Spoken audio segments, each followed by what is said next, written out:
மக்களே இன்னைக்கு இறைச்சி அடுப்பில் வச்சுட்டு வெளியே போய் பறக்க பார்த்துட்டு இருந்தேனா, நானும் இறைச்சி மனம் இப்போ அடிக்கும் அடிக்கும்னு பார்த்தா கொஞ்ச நேரம் கழிச்சு பார்த்தா ஒரே கரிஞ்ச நாத்தமா அடிக்கி. நானும் மாமா யாரோ பக்கத்தில் ஏதோ கறிக்காவன்னு சொன்னால் நம்ம வீட்டிலேருந்து அந்த கரிஞ்ச ஸ்மெல் வருது.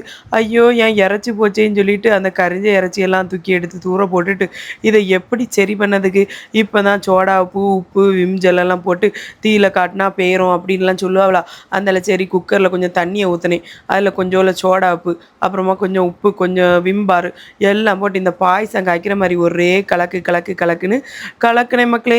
வீடியோவில் எல்லாரும் சொல்லுவாங்க தீயில நல்லா காய்க்கும் போதே அழகா பேரும் லைட்டாக போட்டு தேய்ச்சாலே வந்துடும். அப்படியெல்லாம் இல்லை மக்களே, போட்டு நல்லா தேய்க்கணும். தேய்ச்சி எடுத்து பாத்திரத்தை சரி பண்ணிட்டேன். கரிஞ்சி இறைச்சி சரி பண்ண முடியுமா? எனக்கு இந்த குக்கர் கரிஞ்சே கூட வருத்தம் இல்லை, ஆனால் இறைச்சி கரிஞ்சிட்டு பார்த்தியெல்லாம் என் இதயமே நொறுங்கி போச்சு.